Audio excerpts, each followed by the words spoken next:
आदरणीय बंधुओं, माताओं व मेरी प्यारी बहनों, राधे राधे। आप सभी का हमारे YouTube चैनल जीवन की धारा पर बहुत बहुत स्वागत है। बंधुओं, आज हम इस वीडियो में बृहस्पतिवार के दिन सुनी जाने वाली भगवान विष्णु की कथा कहानी सुनेंगे, जिसे सुनने सुनाने से भगवान श्री हरि की कृपा से घर की सुख समृद्धि में वृद्धि होती है, अन्न धन में बरकत होती है, वे संतान सुख बढ़ता है।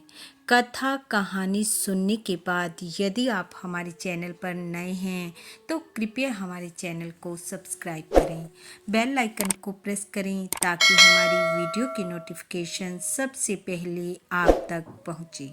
वीडियो को शेयर व लाइक भी जरूर करें। कथा कहानी के अनुसार एक नगर में एक ब्राह्मण और ब्राह्मणी रहते थे। ब्राह्मण भगवान विष्णु का भक्त था।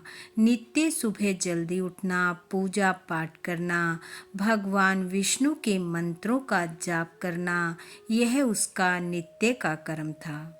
लेकिन ब्राह्मणी ब्राह्मण से बिल्कुल उल्ट थी। ना वह सुबह जल्दी उठती, ना स्नान करती, ना पूजा पाठ करती और उठते ही भोजन करने बैठ जाती। ब्राह्मण इस बात से दुखी था।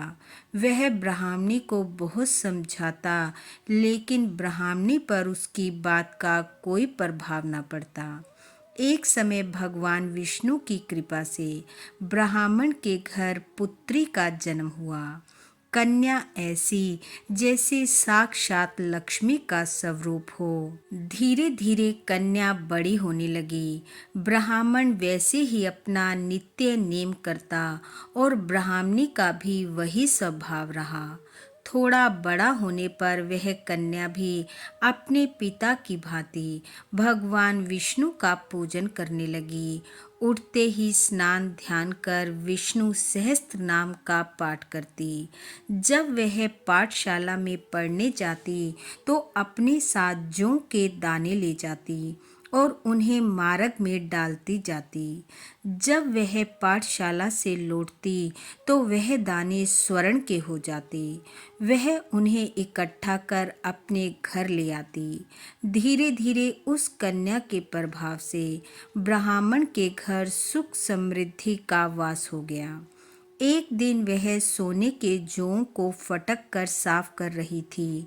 उसके पिता ने कहा, बेटी, सोने के जौ को फटकने के लिए सोने का सूप होना चाहिए। लड़की के मन में ये बात बैठ गई। अगले दिन बृहस्पतिवार था। लड़की उठी, स्नान ध्यान कर भगवान विष्णु का पाठ किया और भगवान श्री हरि से प्रार्थना की कि अगर मैंने आपकी पूजा सच्चे मन से की है तो मुझे सोने का सूप दे दो। पाठशाला से वापस आते हुए उसे सोने का सूप मिला, जिसे वह घर ले आई। एक दिन वह फिर से सोने के सूप में सोने के जौ फटक रही थी। उसी समय नगर के राजा का पुत्र वहां से होकर गुजरा। उस लड़की के कार्य और रूप को देखकर उस पर मोहित हो गया और घर आकर अन्न जल का त्याग कर पड़ा रहा। जब राजा को इस बात का पता चला तो वह राजकुमार के पास आया और बोला, बेटा, क्या बात है? किसी ने तुम्हें कुछ कहा है?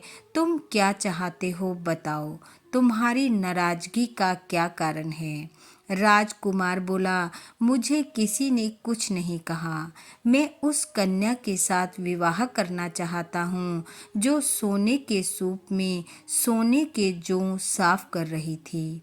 राजा ने कहा, बेटा, इस तरह की कन्या का पता तुम ही बताओ।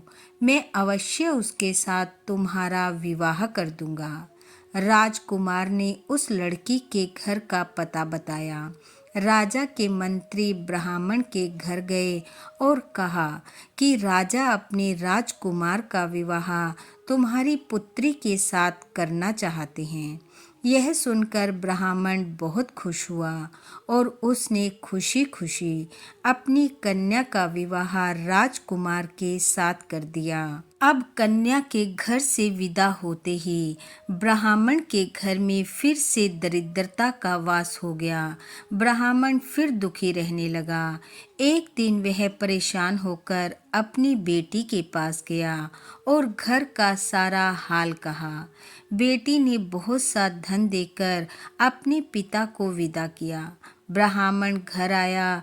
कुछ समय सुखपूर्वक बीता, फिर वही हाल हो गया। ब्राह्मण दुखी हो फिर से अपनी बेटी के पास गया।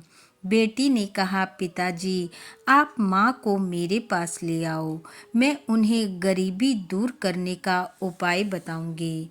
ब्राह्मण ब्राह्मणी को लेकर बेटी के पास आया।